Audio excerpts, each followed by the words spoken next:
اور ان ذوات مقدسہ کا ذکر ہے جنہیں اللہ نے منتخب کیا، اور خاص طور پر ان کا تعارف ہے جن کے ساتھ امت کو قیامت تک رہنا ہے۔ بہت اہم عقائد، چونکہ سارا مسئلہ عقیدے کا ہے۔ عقیدہ اگر انسان کا خراب ہو جائے تو ایسا ہے کہ جیسے کسی بھی بلڈنگ کی، کسی عمارت کی بنیاد خراب ہو جائے، غلط ہو جائے، کمزور ہو جائے، ڈیمیج ہو جائے، تو اس کے بعد ہلکی سی ہوا ہی کافی ہے اس پوری عمارت کو مسمار کر دینے کے لیے۔ عمارت کی مضبوطی کا انحصار اس بات پر ہے کہ اس کی بنیاد کتنی مضبوط ہے۔ اسی لیے لازم اور ضروری ہے کہ ہم عقائد اپنے مضبوط رکھیں۔ عقیدے میں کسی طرح کوئی جھول نہیں آنا چاہیے، شکوک و شبہات نہیں آنے چاہیے۔ آ سکتے ہیں، سوالات آ سکتے ہیں، شکوک نہیں آنے چاہیے۔ اور ان سوالات کو، جو بھی ذہن میں کوئی سوال ابھرے، کسی شخص کے بھی ابھر سکتا ہے، خود ہمارے ذہن میں کوئی سوال ابھر سکتا ہے، اس بات کا یقین رکھیں کہ اس کا جواب موجود ہے۔ ہو سکتا ہے اس وقت ہمارے پاس نہیں ہے، ہو سکتا ہے ہم نہیں سمجھ پائیں، لیکن ضرور اس کا جواب موجود ہے۔ اور صاحبان علم کی طرف رجوع کریں، خود ریسرچ کریں، اور آپ دیکھیں کس طرح آپ کو اس کا جواب ملتا ہے۔ اطمینان بخش اللہ انتظام کرے گا آپ کے لیے کہ آپ کو جواب مل جائے۔ اس لیے وہ آیت روزانہ پڑھنے کا حکم ہے، آیت نمبر 8، جس میں امام نے فرمایا کہ روز اس آیت کو ضرور پڑھا کرو۔ ربنا لا تزغ قلوبنا بعد اذ ہدیتنا وہب لنا من لدنک رحمہ۔ ہمارے دل کو یا اللہ کج نہ کر دینا، ٹیڑھا نہ کر دینا۔ تو یہ ضروری ہے، مگر اس عقیدے کے ساتھ عمل بھی لازم اور ضروری ہے۔ بغیر عمل کے عقیدہ قابل قبول نہیں ہے، بلکہ عمل کا اظہار ہی، عقیدے کا اظہار ہی عمل سے ہوتا ہے۔ جب تک عمل نہیں ہوگا، معلوم نہیں ہوگا کہ آپ کا عقیدہ کیا ہے۔ آپ کے عمل سے پتہ چلے گا کہ آپ کا فیتھ، آپ کا بلیف کیا ہے، آپ کی پریکٹس آپ کو بتائے گی۔ تو عقیدہ اور عمل، یہی بات کی گئی۔ لیکن عقیدہ اور عمل کے لیے جو چیز خطرہ ہے، اس سورہ میں اس طرف بھی متوجہ کیا گیا ہے۔ وہ کیا ہے جو آپ کے عقیدے کے لیے رسک ہے بہت بڑا؟ وہ کیا ہے جو آپ کے عمل کو، آپ کے کردار کو، آپ کے اخلاق کو برباد کر سکتا ہے؟ کیا چیز ہے آخر؟ وہ خطرے کیا ہیں تاکہ ہم ان خطروں سے بچیں؟ اس پر بھی مسلسل ان آیات میں، اس سورے میں گفتگو کی گئی ہے۔ آیت نمبر 10 سے لے کر اور 120 تک، بلکہ آخری سورے تک، لیکن آیت نمبر 10 اور آیت نمبر 122 اگر آپ ان دونوں کو دیکھیں تو ایک ہی آیت ہے، یعنی ایک ہی الفاظ ہیں۔ گویا کہ یہاں سے لے کر وہاں تک ایک بات کہی گئی ہے، اور بیچ میں جو کچھ کہا گیا ہے دونوں سروں پر یہ ہے کیا؟ ان الذین کفروا لن تغنی عنہم اموالہم ولا اولادہم شیئا۔ جو کفر کرتے ہیں، اللہ کی آیتوں کا انکار کرتے ہیں، انہیں نہ ان کا مال کوئی فائدہ پہنچا سکتا ہے، نہ ان کی اولاد کوئی فائدہ پہنچا سکتی ہے۔ اولئک ہم وقود النار، یہ وہ لوگ ہیں کہ جو آخر میں جہنم کا ایندھن بننے والے ہیں۔ یہ آیت نمبر 10 میں کہا، آیت نمبر 122 یا 123 میں یہ کہا کہ اولئک اصحاب النار هم فیہا خالدون، یہ لوگ ہمیشہ جہنم میں رہیں گے۔ بس اتنا آخر کا ٹکڑے کا فرق ہے، ورنہ الفاظ دونوں ایک ہیں۔ اور اس کے بیچ میں جو کچھ کہا گیا ہے، اس کا مطلب کیا ہے؟ دنیا داری سے بچو۔ حب دنیا تمہارے عقیدے کو بھی برباد کر دے گا، تمہارے عمل کو بھی۔ اور میں نے کل ابتدا میں جو بات کہی تھی، نہ صرف عقیدہ اور عمل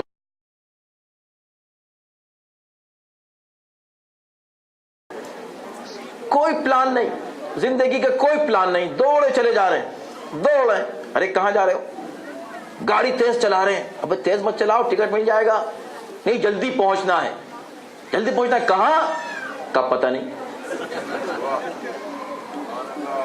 یہ خود مولا نے اس کی مثال نہج البلاغہ میں دی ہے کہ وہ شخص کہ جس کا کوئی ہدف نہ ہو, اس کو سرعت السیر یعنی تیز چلنا, لا یزیدہ سرعت السیر الا بعدا. جو شخص جس کا کوئی ہدف ہی نہ ہو اور اسے پتہ ہی نہیں کہ کہاں جا رہا ہے, اس نے کچھ سیٹ نہیں کیا, اپنا گول طے نہیں کیا, بس صبح شام 2 لقمے پیٹ میں چلے جائیں, کچھ اور اضافہ ہو جائے, کچھ یہ ہو جائے, بس صرف دنیا میں لگے ہوئے ہیں. ارے بھائی اگر دنیا میں لگے ہوئے ہو تو چلو ہم یہ دیکھیں کم سے کم کہ 10 سال بعد, 20 سال بعد, 25 سال بعد آپ نے دین کی کوئی اہمیت آپ کی نظر میں نہیں تھی, دنیا کی بہت زیادہ تھی, تو کم سے کم دنیا ہی میں کچھ بن جاتے. پتہ چلتا کہ دنیا میں یہ کچھ ہو گئے ہیں تو ہم ان پہ فخر کرتے. تو مولا فرماتے ہیں کہ لا یزیدہ سرعت السیر الا بعدا, انہیں تیز چلنا, دوڑ کر چلنا کچھ نہیں دے گا سوائے اس کے کہ ڈیسٹینیشن سے اور دور ہوتے چلے جائیں گے. کیا بات ہے مولا کی, اور دور ہوتے چلے جا رہے ہو, ہدف سے اور دور ہوتے چلے جا رہے ہو, تیز جا رہے ہو. تو یہاں ہماری زندگی اس امریکہ میں میرے دوستو یہی ہے کہ ہم دوڑ رہے ہیں. صبح ہوئی پھر شام ہو گئی, پھر صبح ہوئی پھر شام ہو گئی, پھر شام سے صبح ہو گئی. ہر شخص ترقی چاہ رہا ہے. کل آپ نے سنا کہ مستقبل کی تلاش میں ہر شخص ہے, مگر اسے مرتے وقت تک مستقبل نہیں ملتا. ان لوگوں کی طرح جو مرتے وقت تک یہ دعا کرتے ہیں, اہدنا الصراط المستقیم, یا اللہ سیدھا راستہ دکھا دے. مرنے کے دن بھی کہتے ہیں دکھا دے, یعنی زندگی گزر گئی ابھی تک دیکھا بھی نہیں, تو چلیں گے کیسے؟ اس لیے ہم یہ نہیں کہتے کہ دکھا دے, ہم کہتے ہیں یا اللہ دکھا تو دیا ہے, ثابت قدم رکھ. تو جو ہے نا, ہدف ہو سیٹ کریں اپنی زندگی, اپنے اولاد, اپنی نسلیں, خود اپنی لائف, اپنا وقت کتنا قیمتی ہے آپ کا, آپ کی زندگی کتنی اہم ہے, اسے صحیح رخ پہ لگائے تاکہ مزہ آئے, تاکہ لطف آئے زندگی کا, اور تاکہ یہ وقت جو اللہ نے دیا, ہر شخص کو ایک معین وقت دیا ہے اور اسی وقت میں اس کو واپس چلا جانا ہے. اس کا بھی ذکر اس سورہ میں ہے, جگہ جگہ آیات ہے. اب میں ظاہر وقت بہت کم رہ گیا ہے اور میں جو کچھ کہہ رہا ہوں اسی سورہ کی روشنی میں کہہ رہا ہوں. آیت نمبر 121, یہاں سے اب اس سورہ کا ایک نیا رخ شروع ہوتا ہے, ایک نئی تھیم شروع ہوتی ہے. یعنی ابھی تک جو بات میں نے عرض کی وہ خلاصہ تھا اس پورے سورہ کا. انشاءاللہ وقت ملا تو میں پہلی آیت سے لے کر اور آخری آیت تک تسلسل کے ساتھ کہ کس آیت میں کیا کہا گیا ہے, یہ مضامین انشاءاللہ مکمل ہو جائیں تو ہو سکتا ہے آخری مجلس میں آپ کی خدمت میں عرض کروں. 121 آیت میں اب یہاں سے نئی تھیم شروع ہوتی ہے. تو اب تک زیادہ تر خطاب اہل کتاب سے تھا اور اسی میں ضمنی طور پر مسلمانوں کو بھی دعوت فکر دی گئی تھی. یہاں پر کیا ہے, وَإِذْ غَدَوْتَ مِنْ أَهْلِكَ تُبَوِّئُ الْمُؤْمِنِينَ مَقَاعِدَ لِلْقِتَالِ وَاللَّهُ سَمِيعٌ عَلِيمٌ. یہاں سے بات شروع ہوتی ہے. اور یاد کرو وہ وقت جب کہ تم صبح نکل پڑے تھے اپنے گھر سے اور مومنین کو ان کے مورچے بتا رہے تھے کہ کس کو کہاں رہنا ہے. مقاعد للقتال, اللہ بڑا جاننے والا اور سننے والا ہے. اس کے بعد اب یہاں سے 60 آیتیں 121 سے لے کر 180 تک 180 آیات تک, یعنی 60 آیتیں صرف ایک واقعے کے تعلق سے ہیں. واقعہ کیا ہے کہ پیغمبر اسلام سے کہا گیا کہ تم صبح نکل پڑے, کیوں نکلے؟ کہ لوگوں کو بتا رہے تھے کہ تم یہاں رہنا، تم یہاں رہنا، تم یہاں رہنا، ایک جنگ شروع ہونے والی ہے۔ جنگ کیا تھی؟ یہ احد کی جنگ تھی۔ احد کے تعلق سے قرآن نے صرف احد کے واقعے کے بارے میں 60 آیتیں پیش کی ہیں۔ ایک واقعہ ہوا، ہو گیا تھا، اب اس کا 60 آیتیں اتنے اہم سورے کی ڈیڈیکیٹ کرنا اس کے لیے، اور اس کے بعد پھر یہ کہنا کہ مسلمانوں اس قرآن کو پڑھا کرو، اور مسلمان پڑھتا بھی ہے اور پڑھنا بھی چاہیے، اٹھتے بیٹھتے پڑھتا ہے قرآن۔ تو بھائی یہ جو قرآن ہے صرف پڑھنا ہے یا سمجھنا بھی ہے؟ کہانی سمجھنا بھی ہے۔ تو پھر کیا مسئلہ ہے، کیا بات کہی گئی؟ ہم کو معلوم تو ہو کہ بھئی ایسی کیا بات، ایک واقعہ اگر ہو گیا تو کیا اس کو ایز اے سٹوری پیش کیا گیا ہے؟ ہسٹری کی بک ہے قرآن یا سٹوری بک ہے قرآن؟ جی نہیں، پھر کیا ہے؟ ہدایت ہے۔ اس کا مطلب ہے کہ جو بھی واقعہ پیش کیا جائے گا اس میں ہدایت کے کچھ دروس ضرور ہوں گے۔ وہ ہدایت کا درس احد کے واقعے میں کیا ہے؟ اور جب احد کا واقعہ پڑھا جاتا ہے تو خود ہمارے کچھ احباب یہ کہتے ہیں یہ کیا، جب دیکھو خیبر، خندق، احد پڑھا جاتا ہے، اب تو پڑھنا ہی لوگوں نے چھوڑ دیا ہے۔ خیبر، خندق، احد، اگر آپ خیبر و خندق و احد و حنین ان جنگوں کے ان اخلاقی پہلو اور علمی پہلو اور عقلی پہلو اور عقائدی پہلو پر غور و فکر کریں تو آپ کو معلوم ہوگا کہ ہر واقعے میں اتنے دروس ہیں کہ انسان کی زندگی کے لیے کافی ہیں۔ تو پیغمبر جب نکلے ہیں تو احد کا واقعہ ہوا کیسے، اس کا ذکر اس کے فوراً بعد ایک اور آیت ہے، اس کے بعد کی آیت میں یعنی 123ویں آیت میں اللہ نے کیا، وَإِذْ نَصَرَكُمُ اللَّهُ بِبَدْرٍ وَأَنْتُمْ أَذِلَّةٌ۔ اور یاد کرو یہ تو ایک واقعہ ہے احد کا جو اب شروع ہو رہا ہے، پیغمبر تیاری کر رہے ہیں احد کے لیے، احد کی جنگ کی۔ ہوا کیا تھا احد میں؟ احد ہے کیا؟ احد ایک پہاڑی کا نام ہے جو آج بھی موجود ہے وہاں پر، مکے میں آپ جائیں تو وہ پہاڑی موجود ہے مدینے کے قریب۔ یہ احد، اس احد میں کے اطراف میں ایک جنگ ہوئی، اس کی نسبت سے اس کا نام جنگ احد ہوا۔ ہوئی کب تھی جنگ احد؟ تو قرآن یہ کہہ رہا ہے کہ یاد کرو وقت جب کہ تم بدر میں بہت کمزور تھے تو اللہ نے تمہاری نصرت کی، اللہ نے تمہاری مدد کی، اللہ نے تمہاری مدد۔ اس کا مطلب بدر اس سے پہلے ہو چکی ہے۔ تو بدر سب سے پہلا واقعہ تھا اسلام کا، اور عجیب واقعہ ہے وہ۔ 313 رسول اللہ کے ساتھی رسول اللہ کے ساتھ چلے ہیں، بالکل بے سر و سامان، ان کا کوئی پلان جنگ کا نہیں تھا، کوئی مقصد یہ نہیں تھا کہ لڑائی ہوگی، لوگوں نے سوچا بھی نہیں تھا کہ لڑائی ہو سکتی ہے، اس لیے کہ وہ ارادہ ہی نہیں تھا۔ نکلے، بدر ایک کنواں تھا مکے اور مدینے کے درمیان، جب وہاں پہنچے تو ان کا مقابلہ ایک بہت بڑے لشکر سے ہوا۔ وہ لشکر ویل پریپیئرڈ تھا، ان کے پاس کچھ نہیں تھا، حد یہ کہ تلواریں بھی نہیں تھیں، تلواریں سب نہیں تھیں، ان کے پاس زرے تک نہیں تھیں جو زرہ پہن کے جنگ کرنے والا جنگ کرتا ہے۔ ان کے پاس گھوڑے صرف 3 تھے، 313 میں 3 گھوڑے سوچیں۔ گھوڑے اس زمانے میں جنگ کے لیے بہت ضروری ہوتے تھے، جیسے آج کل ٹینک بہت ضروری ہیں، اور وہ ان کی تعداد 700 تھی، کچھ روایت میں 1000 بھی بتائی گئی ہے دشمن کی تعداد 1000۔ ان کے مقابلے پر یہ، اور وہ فل مکمل تیاری کے ساتھ سینکڑوں گھوڑے، 300 گھوڑے ان کے پاس ہیں، ان کے پاس 3 ہیں۔ کیا ریشو ہے؟ مگر جب جنگ ہوئی تو مسلمان کھل کر اللہ نے ان کو فتح عنایت کی، مکمل فتح حاصل کی انہوں نے، اور کافروں کو مکمل شکست ہوئی، ویری اوپن شکست، کھلی ہوئی شکست ہوئی۔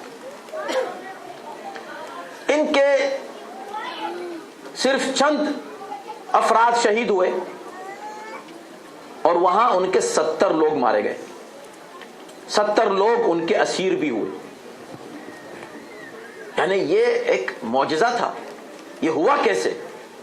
ان کے پاس تو کچھ بھی نہیں تھا، ان کے پاس سب کچھ تھا، مگر جب جنگ ہوئی تو نتیجہ مسلمانوں کے حق میں تھا اور وہ واپس چلے گئے. اس کے بعد پھر انہوں نے اسی کے انتقام میں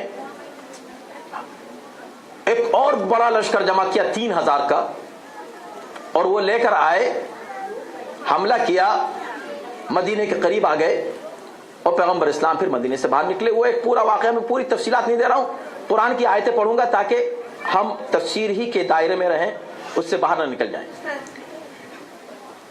تو اب قرآن نے اسٹارٹ اس طرح کیا کہ دیکھو بدر کو یاد رکھو. پہلے اس احد کے واقعے میں مسلمان پریپئر تھے، تیار ہو گئے تھے. بدر میں تیار نہیں تھے. مسلمانوں کو ایک بینیفٹ یہ تھا کہ وہ اپنے گھر کے قریب تھے، اس وقت دور تھے. بہت سے ایک بینیفٹ یہ تھا کہ ان کے حوصلے بلند تھے اور ان کو یہ یقین تھا کہ دیکھو جب ہم بے سر و سامان تھے اس وقت ان کو فتح حاصل ہو گئی تو اب تو ہم پریپئر ہیں، تیار ہیں. یہ ساری باتیں تھیں، مگر اس میں شکست ہوئی ان کو ابتدائی طور پر. ابتدائی فتح ہوئی، پھر شکست ہوئی، پھر فتح ہوئی، مگر بیچ میں جو شکست ہوئی بہت ہی خطرناک شکست ہوئی. اس میں مسلمانوں کے 70 لوگ مارے گئے. شکست ہوئی، اس میں جناب حمزہ بھی شہید ہوئے. اب یہ ہوا کیا؟ تو قرآن نے کہا کہ دیکھو پہلے تم بدر کو دیکھو تو صحیح کہ بدر میں کیا ہوا تھا. خدا نے کہا کہ ہم نے تمہیں فتح دی تھی. فتح کیسے دی تھی؟ بس 3-4 جملوں میں عرض کر کے آگے بڑھو. ہم نے تمہیں فتح دی، نصرکم اللہ، جبکہ تم کمزور تھے. ہم نے تمہیں قوت دی، پاور ہماری طرف سے آیا. اب جتنے مفسرین ہیں سب کی تفسیر اٹھا کے آپ پڑھ لیں، جتنے مؤرخین ہیں سب کی تاریخ ہے وتھ نو ایکسپشن، کہیں بھی آپ اٹھا کے پڑھ لیں اور یہ دیکھیں کہ بھئی آخر اس جنگ میں بدر میں ہوا کیا تھا. یہ جو 70 مارے گئے دشمن کے سپاہی، یہ کیسے مارے گئے؟ تو خدا نے کہا کہ ہم نے فرشتے بھیجے تھے، فرشتے بھیجے تمہاری مدد کے لیے. اچھا فرشتے آئے مدد کے لیے، تمام مسلمان بھی تھے، 70 مارے گئے، مگر سب نے یہ لکھا کہ ان 70 میں اکیلے ایک فرد نے 36 مارے، باقی سب نے مل کر 34 مارے. یعنی پورا لشکر، یہ تمام لشکر مسلمانوں کا پلس وہ تمام ملائکہ، ان سب کی طاقت ایک طرف اور اس ایک انسان کی طاقت ایک طرف. اچھا یہ 34 اور 36 کیوں ہوا؟ 35 ہو جاتا کہ اگر 35 ہوتا تو دونوں برابر ہو جاتے، اور خدا یہ چاہتا تھا کہ دونوں برابر نہ ہو، پتہ چلے کہ طاقت کدھر زیادہ ہے. وہ ایک کون تھا؟ تو کسی نے اس سے انکار نہیں کیا ہے، دشمن نے بھی نہیں. کیوں؟ اس لیے کہ دشمن بعد میں جو علی کے دشمن بنے وہ انہی کی اولادیں تھے جن کو علی نے مارا تھا، وہ تو انکار کر ہی نہیں سکتے تھے.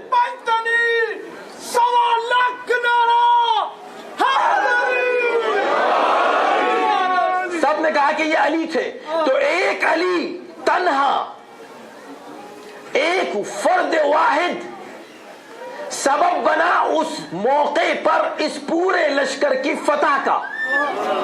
تو بے شک بے سر و سامان تھے، بے شک بظاہر کمزور تھے، مگر خدا نے کہا نصرکم، ہماری نصرت تھی، ہماری مدد تھی. اب وہ مدد کیا تھی؟ وہ جو مدد ہے اسی کا نام علی ہے.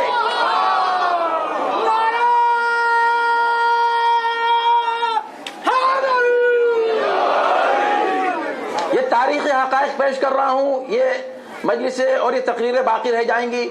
آپ حضرات جائیے, ریسرچ کیجئے, اور آپ مجھے کال کر سکتے ہیں, مجھ سے بات کر سکتے ہیں کہ بھئی آپ نے یہ بات غلط پڑھی تھی.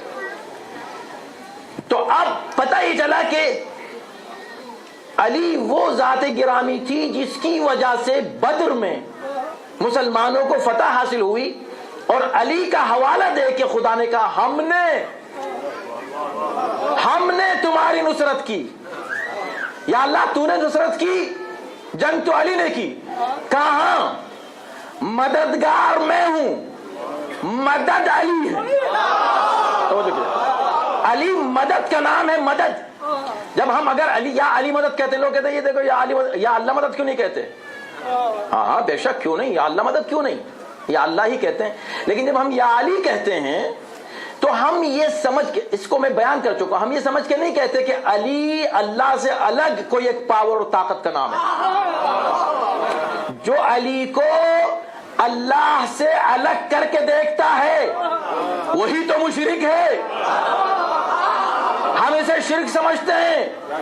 علی کو اللہ سے الگ نہ کرنا, جو کچھ علی کے پاس ہے اللہ کا دیا ہوا, ساری طاقتیں اللہ نے علی کو دی ہیں. حد یہ ہے کہ خیبر جب فتح کیا تو میرے مولا نے یہ خود کہا تاکہ کوئی بہک نہ جائے کہ بھئی ایسے سپر نیچرل پاور جو دکھائے وہ ہے کون, لوگ حیرت میں آ جائیں.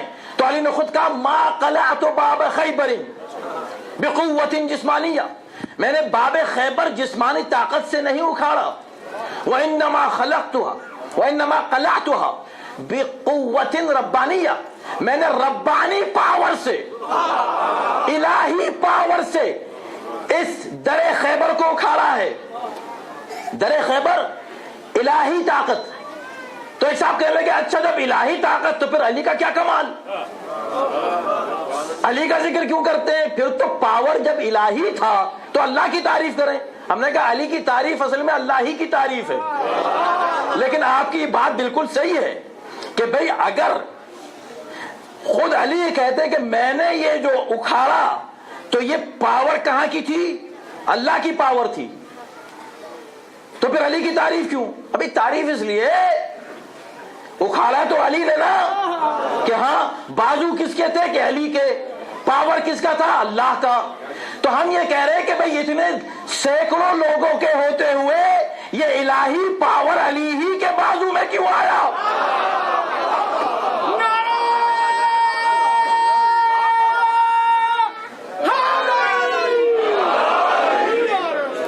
تعریف اس بات کی ہے کہ بھئی یہ اتفاق تھا. اب میں کیا کروں گی, سارے اتفاق علی سے اتفاق کیے ہوئے ہیں, سب اتفاق, ہر علی کی ہر فضیلت اتفاق ہے. شب ہجرت میں سو گئے اتفاق ہے, در خیبر اکھاڑا ہے اتفاق ہے, رسول نے مولا بنایا اتفاق ہے, ہر موقع پر فاتح بنے اتفاق ہے. سب اتفاق اتفاق اتفاق. اس ساری فضیلتوں کا اتفاق یہ ہو گیا کہ ہم علی ہی سے اتفاق کریں گے, باقی سب سے اختلاف کریں گے. تو جو ہے نا, تو علی واحد وہ ذات گرامی تھی بدر میں کہ جو مسلمانوں کی فتح کا سبب بنی. اور اس کی تفصیلات ہیں, اس ڈیٹیل میں آپ جتنا جائیں گے آپ کو لطف آئے گا, آپ کو مزہ آئے گا.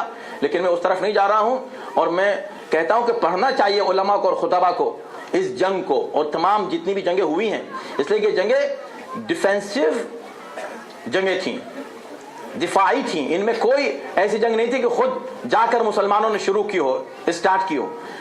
دفاع تھا. اس دفاع میں کس شان سے, وار کی بھی تو اخلاقیات ہے نا, اس جنگی اخلاقیات کو دیکھیں, علی سے سیکھیں کہ دشمن سے بھی کس انداز سے گفتگو کرتا ہے اور بات کرتا ہے. تو اس کے بعد کی آیات میں پڑھ رہا ہوں. اب اس کے بعد یہاں ایک اشارہ دینے کے بعد درمیان میں کچھ اخلاقی دروس سورہ آل عمران میں, اس کے بعد پھر دوبارہ واپس یہ سورہ آتا ہے اسی واقعے کے اوپر. تو یہ درمیان میں جو اخلاقی دروس کیا ہیں, تو آیت نمبر 133 آپ پڑھیں, 33 34 35, بہت زبردست آیتیں ہیں یہ ہم سب کے لیے. اور آج کی رات اگر ہم یہ نہ لیں تو پھر کیا لیں گے؟ توجہ کیجئے گا. سارعوا الی مغفرۃ من ربکم. تو چونکہ خدا تمہید بنانا چاہتا ہے کہ بھئی احد میں جو ہوا یہ تو ہوا بدر میں, بدر میں تم کو ایک کامیابی ملی, احد میں کیا ہوا؟ تو احد میں جو کچھ ہوا اس سے پہلے تم یہ بات سنو تاکہ تم خود کو احد میں پاؤ اور یہ اندازہ کرو کہ اگر ہمارے ساتھ ایسا ہو تو ہماری اخلاقیات کیا ہونی چاہیے.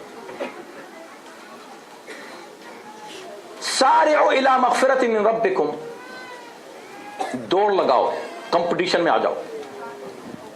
دیکھیں وہ سورہ جس میں یہ منع کیا جا رہا ہے کہ دنیا داری سے دور رہو، دنیا سے محبت مت کرو، دنیاوی کمپٹیشن میں مت آؤ، اس میں کہا جا رہا ہے لفظ سارعوا، سرعت سے، مسارعہ باب مفاعلت سے، جس میں کم سے کم دو آدمی ہوتے ہیں ایک دوسرے کے مقابلے پر، جیسے قتال، جیسے مقاتلہ، اسی طرح جیسے مجاہدہ، اسی طرح یہ ہے.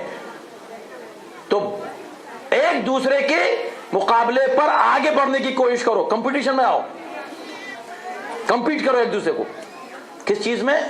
الی مغفرۃ، پیسے میں نہیں، مکانوں میں نہیں، کار میں نہیں، بینک بیلنس میں نہیں، دنیا داری میں نہیں، شہرت میں نہیں.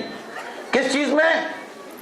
الی مغفرۃ من ربکم، اپنے رب کی مغفرت حاصل کرنے کے لیے ایک دوسرے سے آگے بڑھ جانے کی کوشش کرو. اس میں ہونا چاہیے کمپٹیشن کہ میں اللہ کی مغفرت حاصل، اور کیا، وجنۃ، اور اللہ کی جنت حاصل کرنے کے لیے. بہت ڈیٹیل میں نہیں جا سکتا. جنت حاصل کرنے کے لیے کمپٹیشن کرو. بھئی کمپٹیشن اگر ہو، دوڑ رہے، تھک گئے، اپنی پوری انرجی صرف کر دی، بعد میں تم کو ملا وہ کہ جو 1 گھنٹے کے بعد ختم ہو گیا. تو کوئی ایسی چیز کے لیے کمپٹیشن کرو، دوڑ لگاؤ کہ جو کچھ دن تو رہے تمہارے پاس. وہ کیا ہے؟ جنت. وہ کچھ دن نہیں، وہ ہمیشہ رہنے والی چیز ہے. اب اس کے بعد کی آیت سنیے، سارعوا الی مغفرۃ من ربکم وجنۃ عرضها السماوات والارض. وہ ایسی جنت ہے کہ جس کی چوڑائی اس پوری زمین و آسمان کی برابر ہے. جب چوڑائی زمین و آسمان کی برابر ہے تو لمبائی کتنی ہوگی خدا ہی جانے. جنت، اس کے لیے کمپیٹ کرو. یہاں چھوٹے مکان میں سے، کبھی میں ایک اپارٹمنٹ میں ہوں، بڑے مکان میں آنا چاہتا ہوں، آپ بالکل آؤ، لیکن اور بھی کچھ بڑے مکانات ہیں، ان کی فکر کرو جو ہمیشہ جہاں رہنے والے ہو، اس کی بھی فکر کرو. الی مغفرۃ من جنۃ عرضها السماوات والارض اعدت للمتقین. یہ وہ جنت ہے جو متقین کے لیے تیار کی گئی ہے. ایک جگہ ہے ازلفت للمتقین، متقین کے لیے سجائی گئی ہے. جنت متقین کے لیے تیار کی گئی ہے. کون متقین؟ متقین کون ہے؟ الذین ينفقون فی السراء والضراء، جو ہر حال میں خرچ کرتے ہیں اللہ کی راہ میں،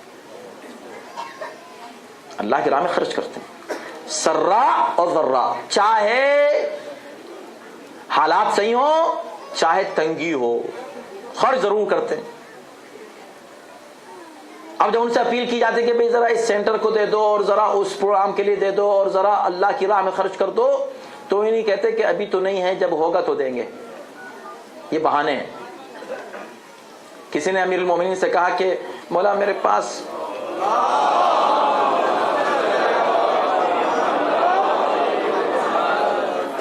کچھ نہیں رہ گیا ہے، بالکل ہر چیز ختم ہو گئی ہے، کوئی ایسی دعا بتائیں، کوئی ایسی بات بتائیں کہ جس سے میرے رزق میں اضافہ ہو اور میری پریشانی دور ہو.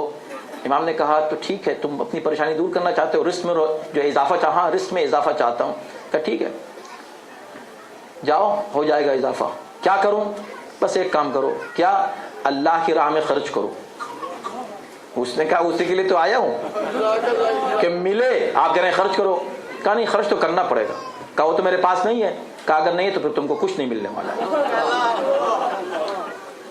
کیوں؟ اس لیے کہ اللہ نے کہا ہے کہ لئن شکرتم لازیدنکم، شکر ادا کرو گے تو دیں گے. خرچ کرنا، وہ جو کچھ تم کو ملا ہے اس کا اجر ہے، اس کا شکر ہے. شکر کرو گے اور ملے گا. ينفقون فی السراء والضراء، ہر کیفیت میں خرچ کرتے ہیں اللہ کی راہ میں. یہ ہے متقی.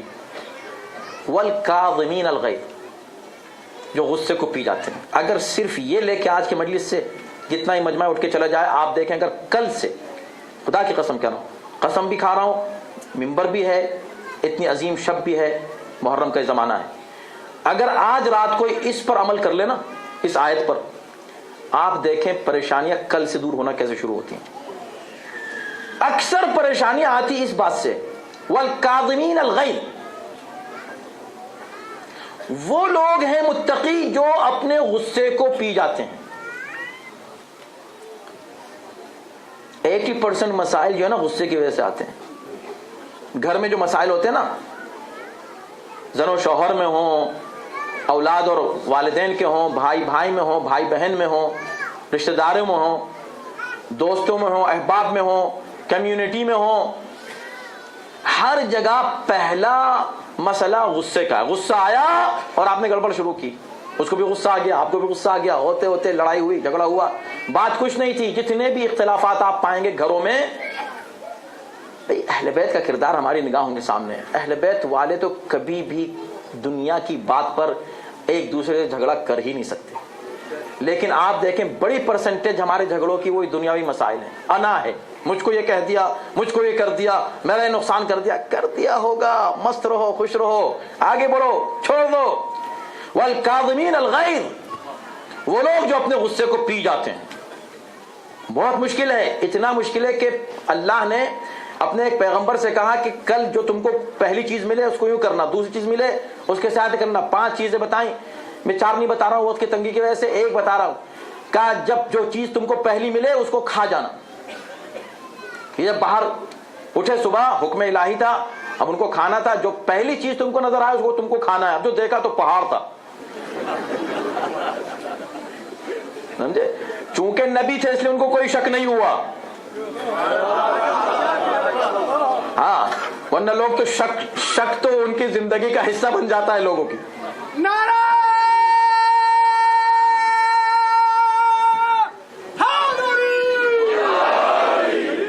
دیکھیں یہ سب چیزیں ضروری ہیں جو ہمیں کہنی ہے اور ہمیں آپس میں بات کرنی ہے. تو کہا اب میں کیا کروں، حکم الہی ہے، اس پہاڑ کو کھانا ہے. کہاں یہ پہاڑ اور کہاں کھانا، کھاؤں گا کیسے؟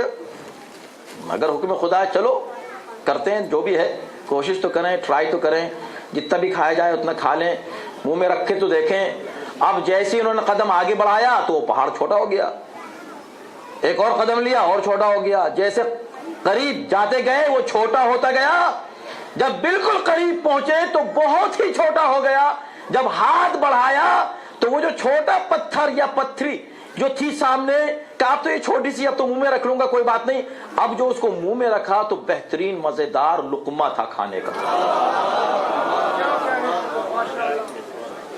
اور باقی جو 4 چیزیں تھیں اس سے پورا کرنے کے بعد جب واپس آئے تو پوچھا پروردگار یہ کیا تھا؟ کہا تم کو کیسا لگا؟ کہا بہت اچھا لگا، بہت اچھا لگا. لیکن کیا تھا یہ؟ کہا جو تم نے پہلی چیز دیکھی تھی یہ اصل میں غصہ تھا. میں نے تم سے کہا غصہ کھا جانا یا پی جانا. غصے کا ابتدا میں، شروع میں کھانا پینا اتنا ہی مشکل ہے جیسے تم نے پہاڑ کو دیکھ کر سوچا تھا. مگر جب ارادہ کر لو یہ سوچ کے نہیں مجھ کو کرنا ہی ہے، تو نتیجہ اتنا ہی خوش مزہ ہے جتنا اس لقمے کا تھا. سمجھ گئے میرے بھائی؟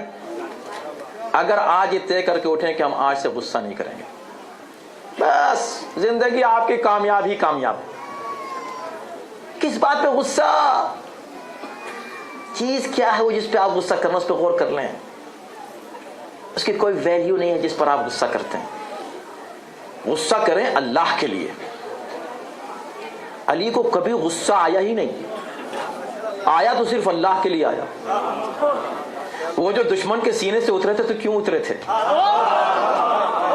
وہ جو کہا جاتا ہے کہ اس لیے اتر گئے کہ کہیں نفس شامل نہ ہو جائے، نہیں نہیں، علی کا نفس تو شامل ہو ہی نہیں سکتا، بلکہ میں کہتا ہوں اگر ہو بھی گیا تو کیا ہوا، ہے ہی نفس اللہ، مگر اترے صرف اس لیے کہ کوئی یہ نہ سوچ لے کہ اس وقت جو علی کا غصہ تھا وہ اپنے لیے تھا۔ علی نے کبھی جنگ اپنے لیے کی ہی نہیں ہے، جب کی ہے اللہ کے لیے کی ہے۔ اللہ نے بھی کوئی عذاب اپنے لیے کبھی بھیجا ہی نہیں ہے، جب بھیجا ہے تو علی کے لیے بھیجا ہے۔ نعرہ تکبیر، نعرہ رسالت، نعرہ حیدری، نعرہ صلوات۔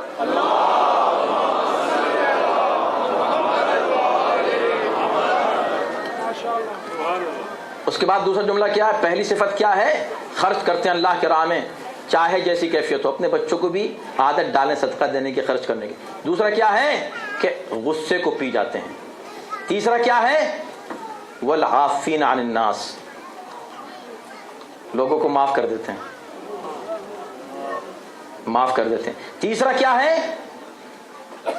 معاف کرنے میں بتائیں، معاف کرنا بھی بہت مشکل ہے، لیکن آج کی رات آپ ہی سوچیں میں اپنے ان لوگوں سے جن سے میں ناراض ہوں ایک کو معاف کروں گا، کسی ایک کو، مولا کی خوشنودی کے لیے۔ قرآن نے ایک عجیب بات کہی ہے، اگر وہ آپ کے دل کو لگ جائے تو آپ ایک کو نہیں 10 کو معاف کریں گے۔ آج قرآن نے کہا فَلْيَعْفُوا وَلْيَصْفَحُوا أَلَا تُحِبُّونَ أَنْ يَغْفِرَ اللَّهُ لَكُمْ، لوگوں کو معاف کرو اور اگنور کرو، کیا تم نہیں چاہتے کہ اللہ تمہیں معاف کرے؟ جب کبھی خدا کی بارگاہ میں آؤ، یا اللہ مجھے معاف کر دو، یا اللہ مجھے معاف کر دے، جب یہ آپ کہنا چاہیں اللہ سے تو یہ بھی سوچ لیں کہ خدا نے آپ سے کہا کہ آپ کسی کو معاف کریں، آپ یہاں اکڑ کے میں اس کو تو معاف نہیں کروں گا، اللہ تو مجھے معاف کر دے۔ پھر کہتے ہیں دعا قبول نہیں ہوتی، اللہ ہماری سنتا نہیں۔ آپ اللہ کی نہ سنیں، اللہ آپ کی سنتا رہے۔ معاف کریں، معاف کریں ایک دوسرے کو، پھر اپنے۔ اچھا، اور یاد رکھیں یہ جو معاف آپ کرتے ہیں یہ اس کے لیے نہیں کرتے، اپنے لیے کرتے، آپ کو سکون ہو جائے گا۔ ورنہ صبح و شام بیٹھے ہوئے سوچ رہے ہوں اس نے یہ کہہ دیا تھا، یہ کر دیا تھا، میں کیسے جواب دوں، کیسے کروں، اپنی ساری انرجی ختم کرو، کر دیا تھا، ہو گیا، جاؤ بھائی میں نے تم کو معاف کیا۔ لیکن یاد رکھیے یہ بھی ایک اہم مسئلہ ہے، اگر آپ معاف کریں تو صرف اپنے دشمن کو معاف کریں۔ آپ کا حسن سلوک اپنے دشمن کے ساتھ ہونا چاہیے، کسی اور کے دشمن کو معاف کرنے کی جرات مت کیجیے گا۔ جی ہاں، بہت سے لوگ کیا کہتے ہیں، ارے بھائی علی نے تو شربت پلایا تھا، علی نے ابن ملجم کو شربت پلایا تھا، وہ تو اتنے نائس تھے اس کے ساتھ، آپ کیوں اس پہ لعنت کرتے ہیں؟ ہم نے کہا اس لیے کرتے ہیں کہ چونکہ ہم واقعی علی والے ہیں۔ کیا مطلب؟ آپ علی والے ہیں تو علی نے تو یہ کیا؟ ہاں علی نے یہ کیا تھا۔ علی نے کبھی کسی اور کے قاتل کو شربت پلایا؟ بتاؤ۔ علی کے شربت پلانے سے تم یہ سبق لے رہے ہو کہ تم علی کے قاتل کو جا کے شربت پلاؤ گے؟ کیا اس علی کے قاتل، جو علی کے اس قاتل کو امام حسن نے شربت پلایا، امام حسین نے شربت پلایا؟ خود علی نے کسی اور کے قاتل کے ساتھ کوئی حسن سلوک کیا؟ سخت تھے، سخت ترین تھے دوسروں کے ظالموں کے ساتھ۔ ہم سے بھی کہا ہمیشہ ظالم کے خلاف رہنا، مظلوم کے ساتھ ہی رہنا، کہا کہ نہیں؟ لیکن جب اپنا مسئلہ آتا تھا ان کا جو قاتل ہے اس کو شربت پلایا ہے، انہوں نے اپنے قاتل کو شربت پلایا۔ معاف کرنے کی بات نہیں ہو رہی ہے، معاف نہیں کیا ہے، اپنے قاتل کو شربت پلایا ہے۔ اس کے بھی جو ہے راز ہیں، کیونکہ دین کے خلاف تھا وہ، اس لیے معاف نہیں کیا تھا۔ اپنا اگر اپنا جو مخالف ہے، کسی نے علی کو کچھ کہہ دیا کہ جاؤ معاف کر دیا، لیکن جو اگر خدا کا دشمن، دین کا دشمن آیا اس کو تھوڑی معاف کرتے ہیں علی، لیکن ہاں شربت پلاتے ہیں۔ اس کا نتیجہ کیا ہے؟ نتیجہ ہے کہ علی کی سیرت یہ ہے کہ تمہارا مخالف آ جائے تو اس کے ساتھ حسن سلوک، اس کو شربت پلاؤ، اپنے دشمن کو شربت پلا کے دکھاؤ۔ نہیں نہیں، ہم اس کو کیسے پلائیں شربت، اس نے مجھے یہ کہا تھا، اس نے میرے ساتھ ایسا کیا تھا، میں اس کو تو اپنے دشمن کو معاف کرنے کو تیار نہیں ہے، علی کے دشمن کے لیے بڑے نائس بن جاتے ہیں۔ یہ نہیں ہے اس کا مطلب۔ والعافین عن الناس واللہ یحب المحسنین، اللہ محسنین کو دوست رکھتا ہے۔ اب میں یہاں پر اس لیے اس آیت پر میں نے زور دیا تھا کہ تاکہ اندازہ کریں کہ سورہ آل عمران میں اہل کتاب سے گفتگو کی، اس کے بعد میں مسلمانوں سے گفتگو کی، 2 واقعات بلکہ 10 واقعات پیش کیے، اس کے بیچ میں یہ ایک آیت ہمارے لیے اس لیے ہے کہ تاکہ آپ دیکھیں کہ ایک مومن متقی اخلاق کے کس کمال تک پہنچتا ہے. خرچ کرتا اللہ کی راہ میں، غصہ آئے معاف، تو غصہ آئے تو کیا کرتا ہے؟ پی لیتا ہے غصے کو کنٹرول کرتا ہے. اتنا ہی کافی نہیں ہے، کسی پہ آپ کو غصہ آیا، آپ نے کنٹرول کیا، سبحان اللہ، بڑی بات ہے، بڑا کام آپ نے کیا. مگر قرآن کہتا ہے کہ نہیں، متقی اس سے بھی آگے کا انسان ہے. وہ کیا ہے؟ وہ اس کو معاف بھی کر دیتا ہے. اچھا معاف کر دیا، بہت بڑی بات ہے. غصہ آیا، پی بھی لیا غصہ، اس کو معاف بھی کر دیا کہ نہیں، متقی اس سے بھی آگے کا انسان ہے، اس کا کردار اس سے بھی بڑا ہے. وہ کیا؟ واللہ یحب المحسنین. وہ جس پر اس کو غصہ آیا تھا، اس غصے کو اس نے پی بھی لیا تھا، اس کے بعد اس نے اس کے ساتھ اس کو معاف بھی کر دیا تھا، پھر اس کے بعد اس نے اس کے ساتھ حسن سلوک بھی کیا، اس پر احسان بھی کیا. ہم کر سکتے ہیں؟ کر سکتے ہیں. اگر نہیں کر سکتے ہوتے تو قرآن میں اس کو کیوں بیان کیا جاتا ہے؟ اس کے بعد اب بات آتی ہے، احد کا واقعہ شروع ہوتا ہے. میں صرف ہلکا سا آج، کیونکہ وقت ہو چکا ہے اور میں زیادہ آپ کا وقت نہیں لینا چاہتا، کل کافی تاخیر ہو گئی تھی، تھوڑا سا ذکر اور اس کے بعد پھر مصائب بھی آج کے بہت اہم ہیں. اب جو واقع احد پیش کیا تو اس طرح 3 بڑی آیتیں ہیں جو احد کی واقعے کو پورے طور پر ہمارے سامنے پیش کرتی ہیں. پہلی آیت یہ ہے، قرآن یہ کہہ رہا ہے کہ وما محمد، یہ وہ آیتیں جو آپ سنتے رہتے ہیں، وما محمد الا رسول، محمد کچھ نہیں علاوہ رسول کے، قد خلت من قبلہ الرسل، ان سے پہلے بھی کچھ رسول گزر چکے ہیں. افإن مات او قتل انقلبتم علی اعقابکم، اگر یہ مر جائے، ظاہری ان کو موت آئے، افإن مات او قتل، ان کو قتل کر دیا جائے، انقلبتم علی اعقابکم، تو کیا تم الٹے پاؤں اپنے مذہب کی طرف پلٹ جاؤ گے جو تمہارا پرانا مذہب تھا؟ یعنی نبی کے انتقال کے بعد کیا تم پلٹ جاؤ گے؟ افإن ماتا، اگر یہ ایسا ہو جائے، انقلبتم، تو تم پلٹ جاؤ گے، علی اعقابکم فمن ينقلب علی عقبیہ، جو پلٹ جائے فلن یضر اللہ شیئا، وہ اللہ کا کوئی نقصان نہیں کرے گا. کیا مطلب؟ کہ بھئی یہ تو صرف رسول ہیں، یہ رسول کے علاوہ کچھ نہیں ہے، یہ جو کچھ بھی کرتے ہیں بحیثیت رسول کرتے ہیں. اچھا ٹھیک ہے، اگر ان کا انتقال ہو جائے تو تم پلٹ جاؤ گے.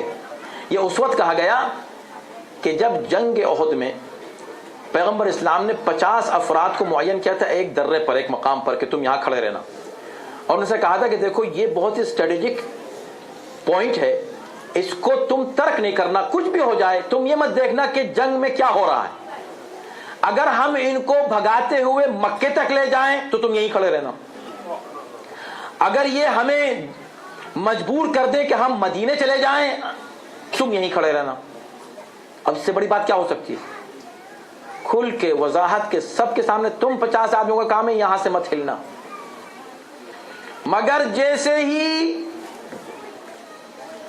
پہلے ہی موقع پر مسلمانوں کو فتح حاصل ہوئی اور مشرکین اپنا اپنا سامان چھوڑ کے بھاگے، تو وہ جو مشرک بھاگے اور ان کے قریب جو مسلمان تھے انہوں نے دیکھا کہ ان کا سامان ہے پڑا ہوا، انہوں نے فوراً اس سامان کو اٹھانا شروع کر دیا، جس کو مال غنیمت کہتے ہیں.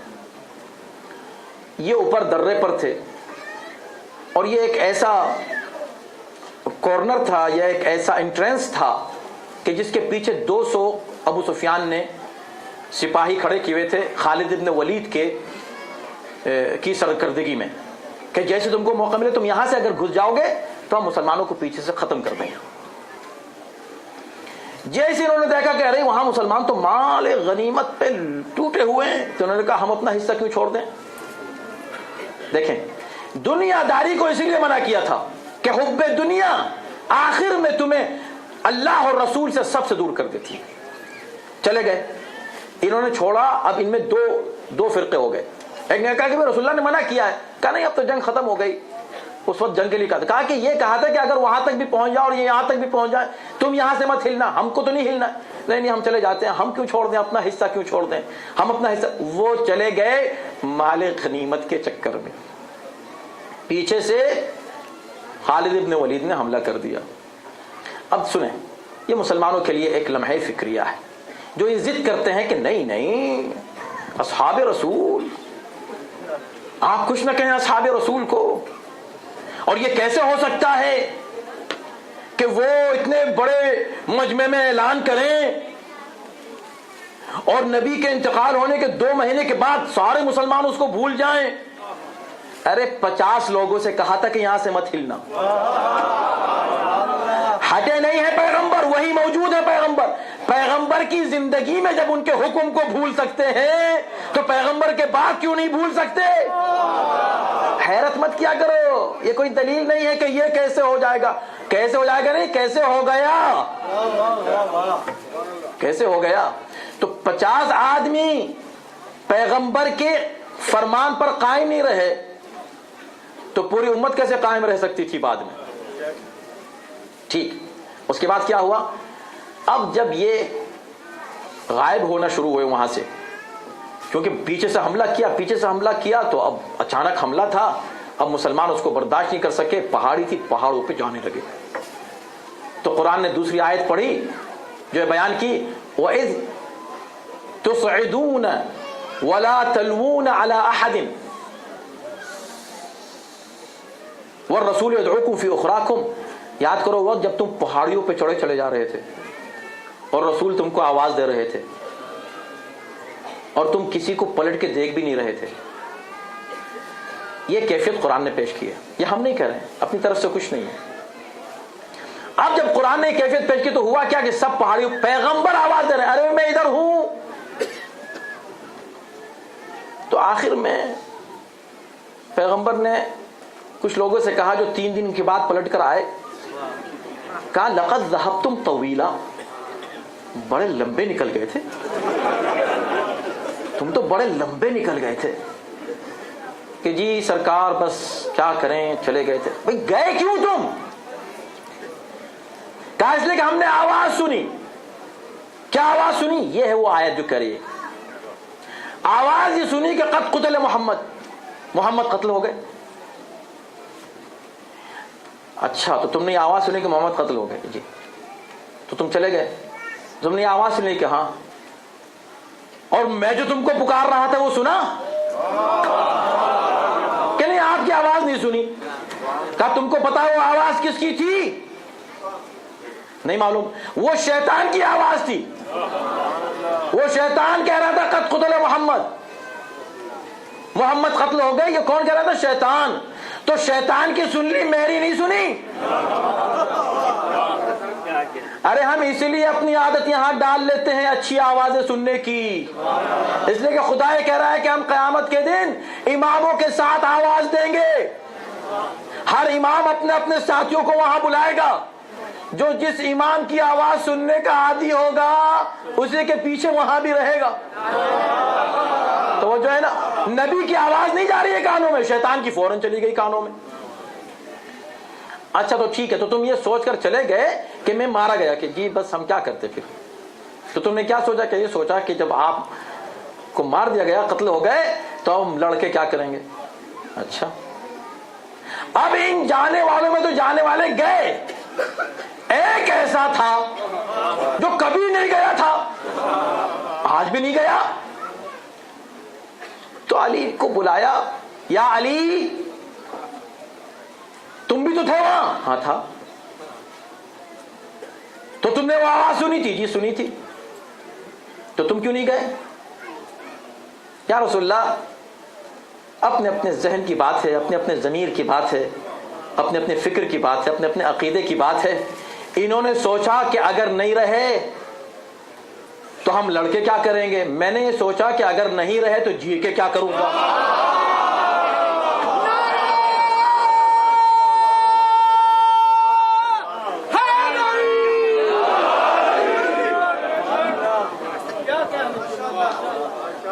بس میں اتنے عرض کروں گا اس لیے کہ وقت نہیں ہے، اور انشاءاللہ کل کی آخری مجلس رہ گئی ہے، کچھ خلاصہ اور کچھ اہم پیغامات مزید ہیں اس سورے کے، وہ انشاءاللہ آپ کی خدمت میں عرض کروں گا۔ وقت تیزی سے گزر جاتا ہے، بات ظاہر سی بات ہے کہ اتنا بڑا موضوع لے کے بیٹھا تھا۔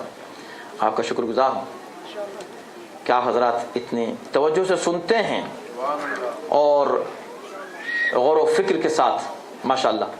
لیکن اس میں ایک واقعہ صرف ایسا ہوا، وہ میں آپ کے سامنے عرض کر دوں اور بات تمام، کہ جس وقت سب بھاگ گئے تھے کوئی نہیں رہا تھا، کوئی نہیں رہا، دو لوگ رہے، ایک حضرت علی امیر المومنین کرار غیر فرار شیر خدا، صرف وہ باقی رہے، اور دوسرے ایک ابو دجانہ، ایک صحابی ہیں پیغمبر کے، وہ رہ گئے۔ ایک اور خاتون کے بارے میں ملتا ہے، ام نصیبہ، وہ رہ گئی تھی، وہ بھی کوشش کر رہی تھی کہ اگر کوئی دشمن نبی کے قریب آئے تو اس کو ہٹائیں، مگر خاتون تھی۔ پیغمبر نے بعد میں انہیں دیکھ کے کہا کہ یہ جو خاتون ہے یہ بہت سے مردوں سے افضل ہے۔ یہ اسی لیے ہر جگہ رجلن کی شرط ہوا کرتی تھی اس زمانے میں۔ یہ تین افراد تھے، حضرت علی خاص طور پر، مگر جنگ کی اور اکیلے نے اس کے بعد اس پورے لشکر کو ڈیفیٹ حضرت علی نے دوبارہ یہاں دی۔ تنہا علی نے پھر پاسا پلٹا پورے اس جنگ کا۔ وہ کیسے ہوا؟ وہ یہ ہوا کہ اس کے بعد پھر علی جنگ کرتے کرتے آگے بڑھ رہے تھے کہ ایک مرتبہ تلوار ٹوٹ گئی۔ تلوار کا ٹوٹنا تھا کہ علی واپس پیغمبر اسلام کے پاس آیا، یا رسول اللہ تلوار ٹوٹ گئی، اب میں کیا کروں؟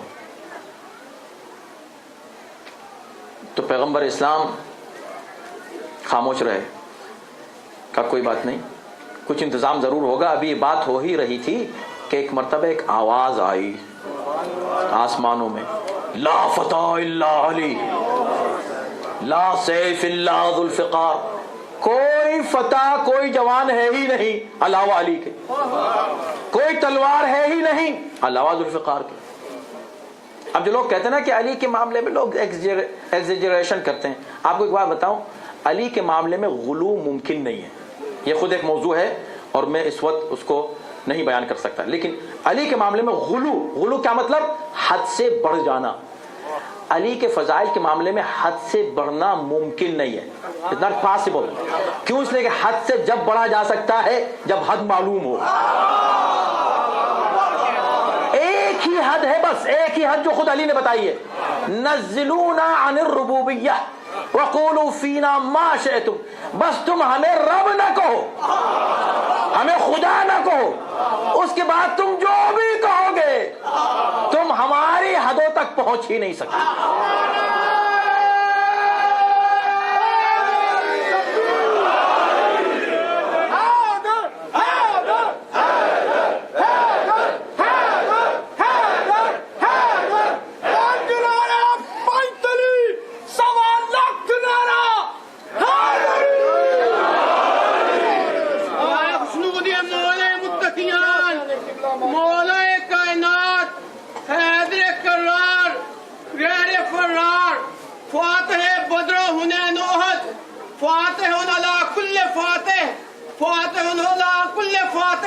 فاتح خیبر، وسیع پیغمبر، جانشین مصطفیٰ، حضرت امیر المومنین علی بن ابی طالب علیہ السلام، بلند سے بلند تر پرزور ہے دی صلوات۔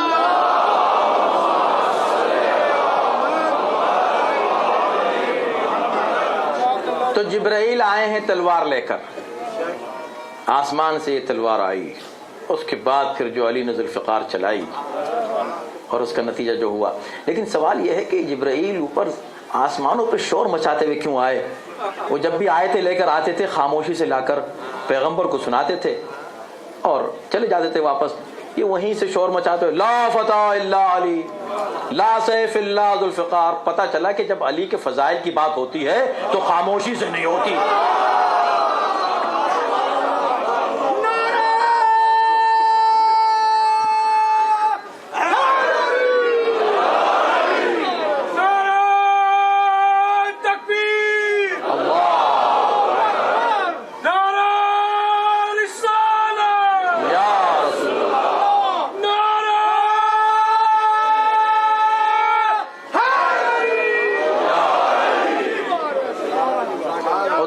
بات یہ تھی, ہو سکتا ہے جبریل یہ بھی ہم سے کہہ دیں کہ بھئی تمہیں کیا پتا میں یہ شور کیوں مچا رہا تھا.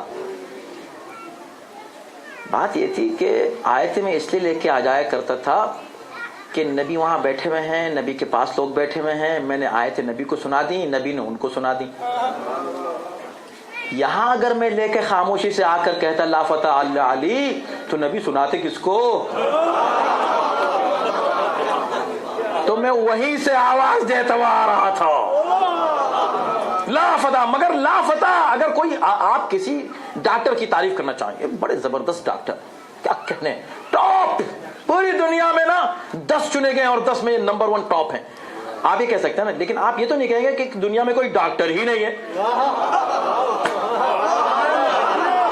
دنیا میں کوئی ڈاکٹر ہی نہیں ہے, بس یہ ڈاکٹر ہیں. یہ کیا بات ہوئی؟ ہے ہی نہیں کوئی ڈاکٹر. اور ان کے پاس جو آلہ ہے نا ڈالے ہوئے ہیں, یہ دنیا میں ہے ہی نہیں کوئی, بس یہ ہے ان کے پاس. اگر آپ ایسا کریں گے تو اس کو کہیں گے ایگزیجریشن, اس کو کہیں گے غلو. آپ کسی کی تعریف میں غلو کر رہے ہیں, سب کو بالکل زیرو کیے دے رہے ہیں.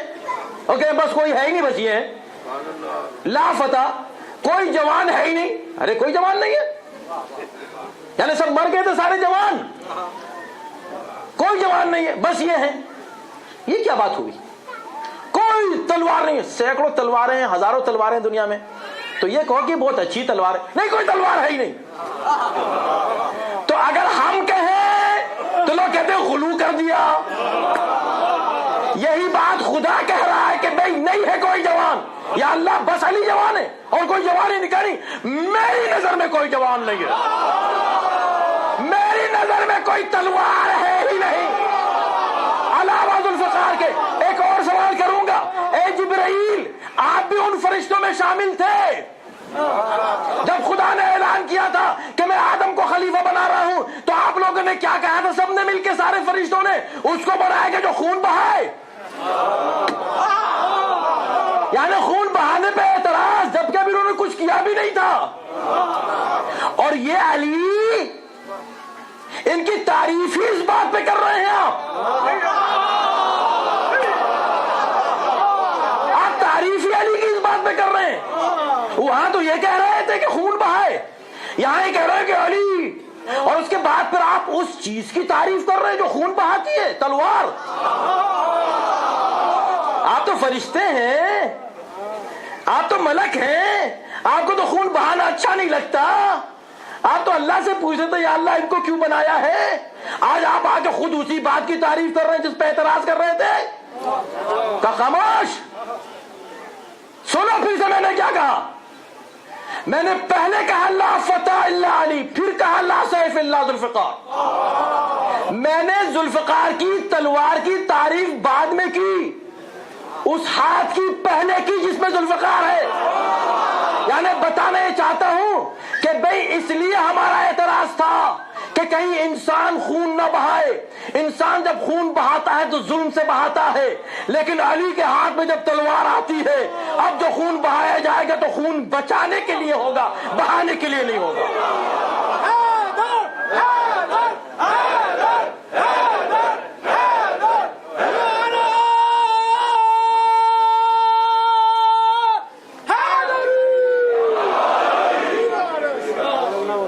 محترم, بس آپ کی زحمت تمام.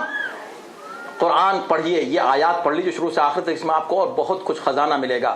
اور کس انداز سے اللہ نے اپنی ناراضگی کا اظہار کیا, اس کے بعد پھر کچھ معافی کا بھی ذکر کیا, پھر اظہار ناراضگی کی, اس کے بعد پھر کچھ شرطیں رکھیں. یہ سب بھی چیزیں قابل غور ہیں, بالکل جیسے بنی اسرائیل کے لیے نعمتیں دیتا تھا, انکار کرتے تھے, معاف کرتا تھا, اس کے بعد پھر نئی نعمتیں دیتا تھا, پھر معاف کرتا تھا. اس طرح کے وہ تمام یہ آیات بہت اہم آیات ہیں سورہ آل عمران کی. انشاءاللہ ان کو پڑھیے گا. پروردگار ہم سب کو توفیق دے کہ ہم ان سے صحیح دروس اپنی زندگی کے لیے حاصل کر سکیں, اپنے عقیدے کو مضبوط کر سکیں, اور کاش کہ ہم علی کے غلاموں میں شامل ہو سکیں. جو لوگ ہم سے کہتے ہیں کہ روتے ہو, یہ جو گریہ ہے, میں پھر عرض کر چکا ہوں, ہم روتے عمدن نہیں ہیں, رونا آتا ہے. اس لیے کہ ہمارا تعلق ہی ان لوگوں سے ہے کہ جو واقعاً اس قابل ہیں کہ ان کی مصیبت پر رویا جائے، لیکن یہ رونا بزدلی کا رونا نہیں ہے، نہیں، ہاں بزدلی کا رونا قابل اعتراض ہونا چاہیے۔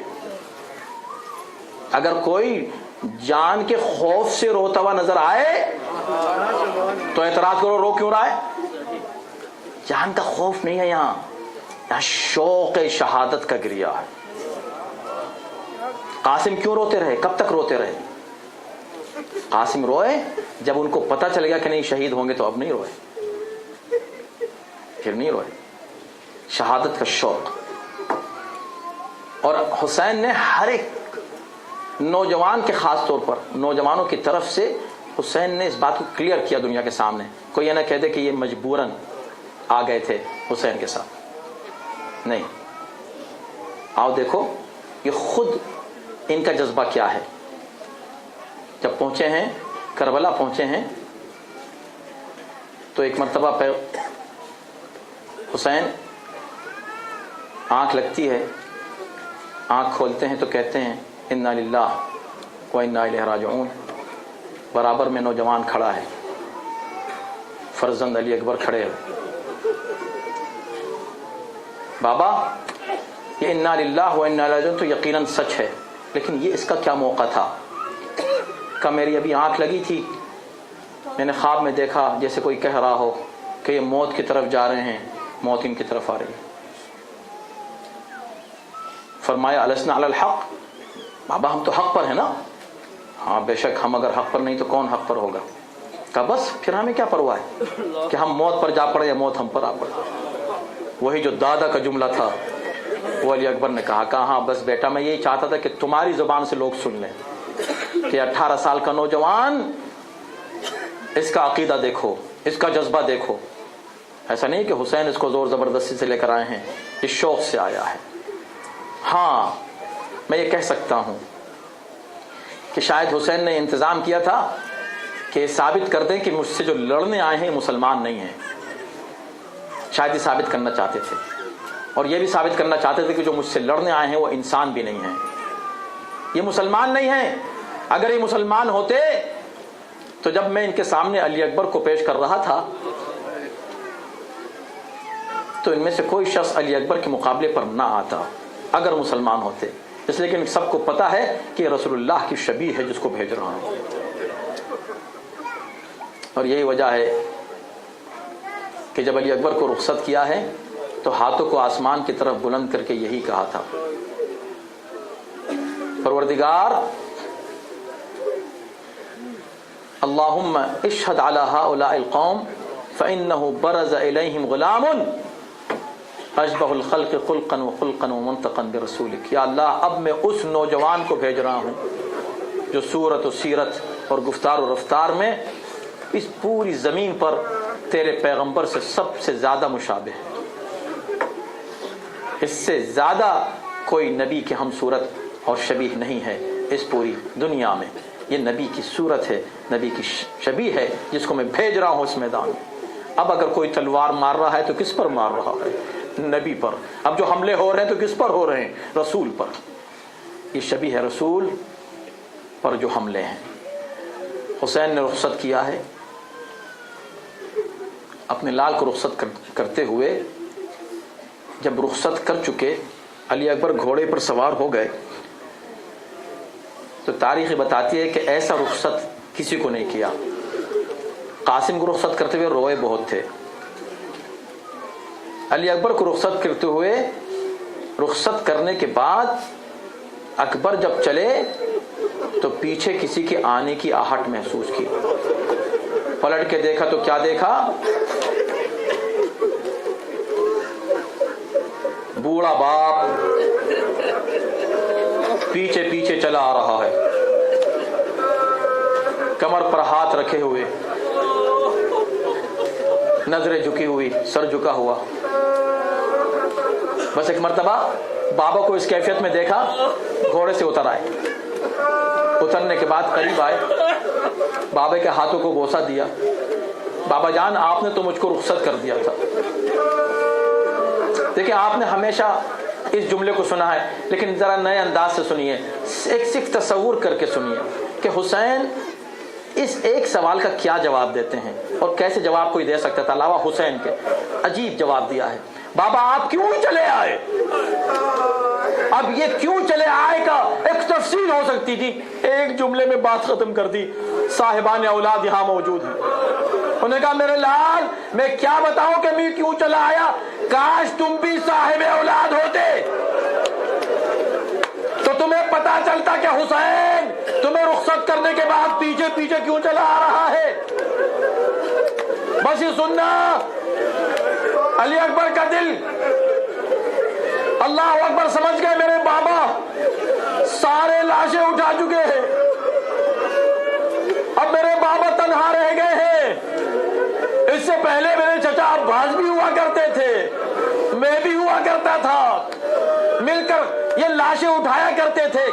جب میرے بابا مجھے رخصت نہیں کر پا رہے ہیں تو میرے بابا میرا لاشا کیسے اٹھائیں گے. بس ایک مرتبہ آگے بڑھ کر اپنے بابا کو گلے لگایا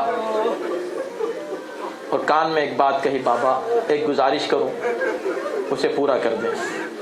ہاں میرے لال ایسی کوئی چیز مت مانگ لینا جو پورا نہ کر سکوں.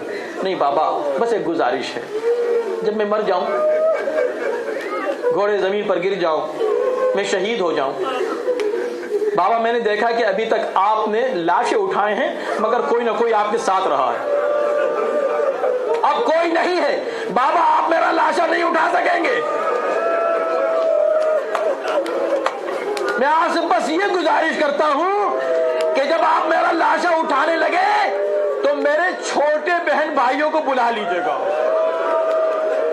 یہ خیمے سے میرے چھوٹے چھوٹے بھائی، چھوٹی چھوٹی بہنیں، یہ 4 سال کی سکینہ، یہ 4 سال کے امام باقر، یہ سب چلے آئیں گے. یہ بچے مل کر بنی ہاشم کے بچے میرا لاشا اٹھا کر خیمے میں لے آئیں گے. یہ میری وصیت ہے بابا. حسین اس وصیت کو سن کے روتے ہیں واپس آ گئے. اور اس کے بعد پھر علی اکبر میدان میں آئے ہیں، جنگ کرنا شروع کی ہے. جنگ کرتے کرتے پھر ایک بار واپس آتے ہیں. اب علی اکبر شاید یہ بھی چاہتے ہو کہ دنیا دیکھے کہ میرا بابا کتنا مظلوم ہے. اب جب واپس آئے بابا نے گلے لگایا، میرے لال کیسے آ گئے؟ تو فرمایا بابا العطش یقتلنی، پیاس مجھے ذبح کیے دے رہی ہے، اب پیاس برداشت نہیں ہو رہی ہے بابا. حل من شربت، ہر الا من شربت من سبیل، کیا ایک گھونٹ پانی مل سکتا ہے؟ ارے جو حسین کی پیاس کے منکر ہیں سنے، علی اکبر واپس صرف اس لیے آئے کہ دنیا کو بتایا میرا بابا کتنا پیاسا. سر جھکا کے بوڑھے باپ نے کہا میرے لال تم نے زندگی میں پہلی بار ایسی بات مانگی ہے جو حسین پوری نہیں کر پایا ہے. تمہیں پتا ہے اگر پانی ہوتا تو میں تمہیں پہلے ہی دے دیتا. اکبر تم کو یہ بھی پتا ہے اگر ایک گھونٹ پانی ہوتا تو تم سے پہلے اصغر کو دیا جاتا. مگر ہاں میرے لال تمہیں سکون شاید مل جائے. لو میری زبان کو دیکھو. مولا نے اپنی زبان کھولی. علی اکبر نے جو زبان کو دیکھا تو فرمایا بابا لسانوں کا ایبس من لسانی، آپ کی زبان تو میری زبان سے زیادہ خشک ہے. کہ حسین کی پیاس کا اعلان تھا. پھر واپس جانے لگے. علی اکبر پھر چلے ہیں، پھر جنگ کی ہے. ظاہر ہے کہ علی کا پوتا ہے، نام بھی علی ہے، جنگ کر رہا ہے، نوجوان ہے، عباس کا شاگرد ہے. اللہ اکبر. ایک مرتبہ ہمارے ساتھ نے آواز دی خبردار الگ الگ اس سے جنگ نہ کرنا، سب مل کے حملہ کرو. اب تاریخ کہتی ہے کہ ہر طرف سے حملے شروع ہوئے، ہر طرف سے سب نے گھیر کے اس بھوکے اور پیاسے پر حملے کرنا شروع کیے. کوئی تلوار مارتا تھا، کوئی نیزہ مارتا تھا، کوئی تیر مارتا تھا. علی اکبر سے سنبھلا نہیں گیا. بس ایک مرتبہ ایک ظالم نے ایک نیزہ مارا، سینے پر نیزہ لگا.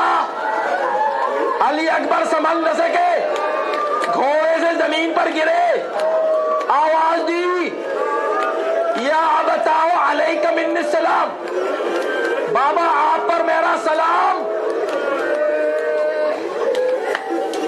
ہر شہید نے گرتے ہوئے کہا یا آقا ادرکنی, یا مولا ادرکنی, مولا میری مدد کو پہنچے. علی اکبر نے مدد کو نہیں بلایا, صرف دور سے سلام کیا, وداعی سلام. جانتے تھے میرا بابا تنہا رہ گیا, مدد نہیں کر سکے گا. مگر جیسی اس آواز کو سنا, جیسی اس آواز کو سنا, حسین کی نگاہوں کے سامنے اندھیرا چھا گیا. زمین سے آسمان تک اندھیرا ہی اندھیرا, دھواں ہی دھواں. چلنا چاہتے چل نہیں پاتے, آنکھوں کا نور جا چکا ہے, کمر پہلے ہی ٹوٹ چکی تھی. اب جو چلے جائے تو کیسے جائے, پہنچے تو کیسے پہنچے علی اکبر تک. ایک مرتبہ آواز دی, میرے لال پھر سے آواز دو, بیٹا پھر سے آواز دو. آواز کے سہارے حسین چلتے رہے. چلتے چلتے ایک مرتبہ جب اس جگہ پہنچے جہاں جوان ایڑیاں رگڑ رہا تھا, بس ایک مرتبہ زمین پر بیٹھ گئے. میرے لال تمہارا بابا آ گیا. علی اکبر آنکھیں کھولو. اکبر نے آنکھیں کھولی, بابا بس آپ کو دیکھ لیا, اطمینان ہو گیا.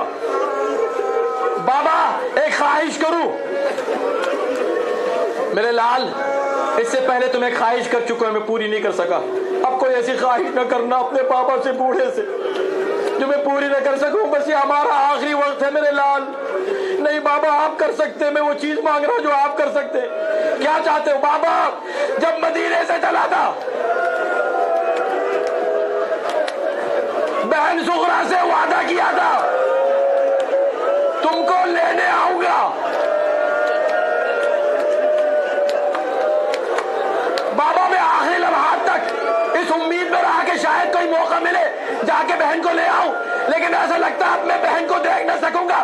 بابا جاتے جاتے بہن کو آخری سلام کرنا چاہتا ہوں.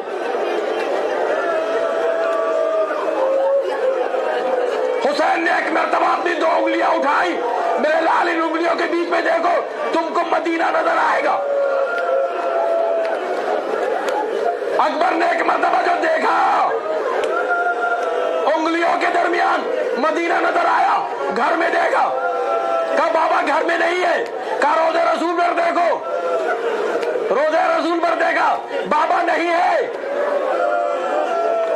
اپنے چچا حسن کی قبر میں دیکھو, نہیں ہے. جنت البقیع میں نہیں ہے. ماں کے مزار پر دیکھو, نہیں ہے.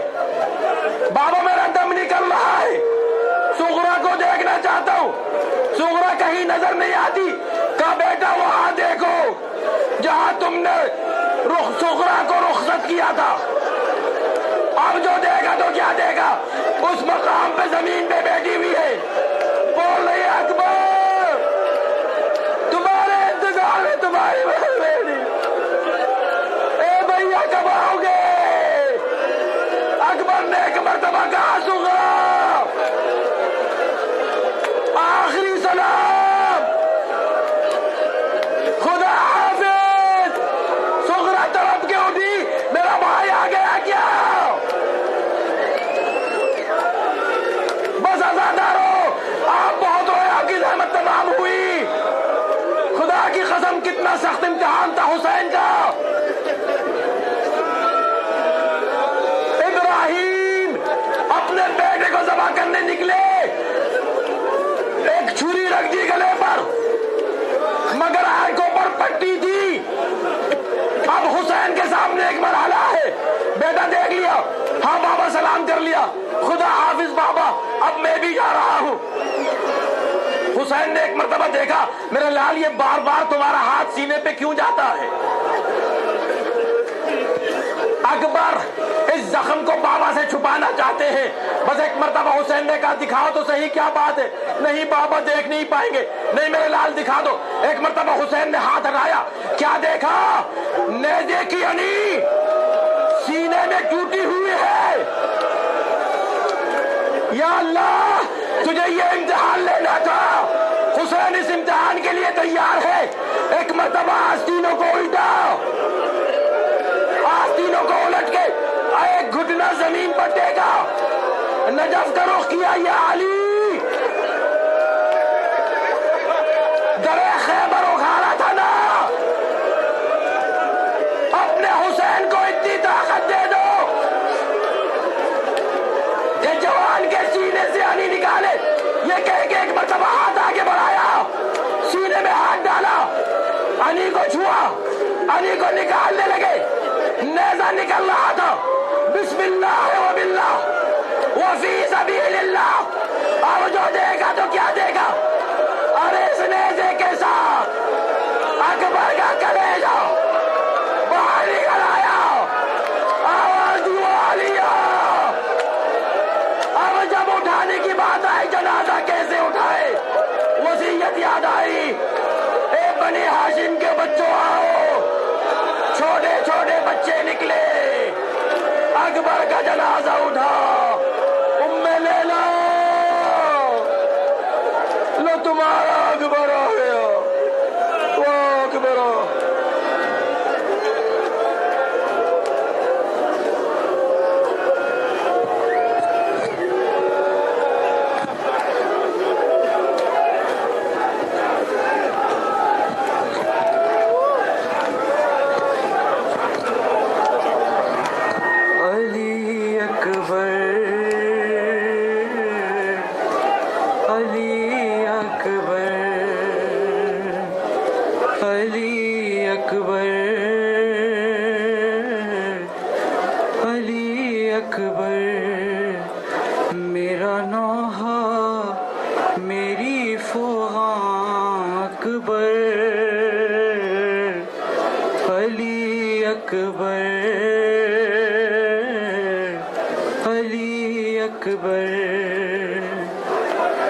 تم سے رونق تھی میرے گھر کی, اجالا گھر کا, کیا گئے تم کہ گیا نور نظر سرور کا. کیا کرے باد تیرے جی کے تیری ماں اکبر, علی اکبر, علی اکبر. تیرے مرنے کی بہن جس دم خبر پائے گی, فاطمہ صغرا تیرے غم میں ہی مر جائے گے. تیری صغرا ہے مدینے میں, تم یہاں اکبر, علی اکبر, علی اکبر. ذرا سی دیر کو آ جاؤ, پھر نہ روکوں گی. تمہارے چاند سے چہرے کو بس میں دیکھوں گی. بس ایک بار سنا دو ہمیں اذان اکبر, علی اکبر, علی اکبر. تم سے رونق تھی میرے گھر کی, اجالا گھر کا, کیا گئے تم کہ گیا نور نظر سرور کا. کیا کرے باد تیرے جی کے تیری ماں اکبر,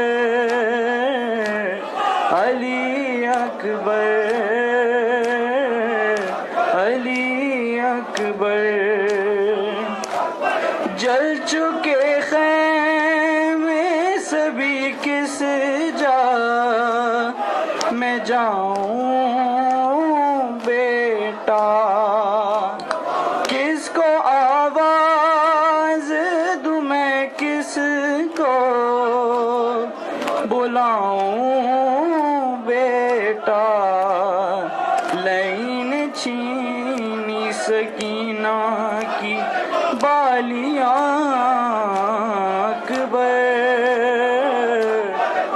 علی اکبر، علی اکبر،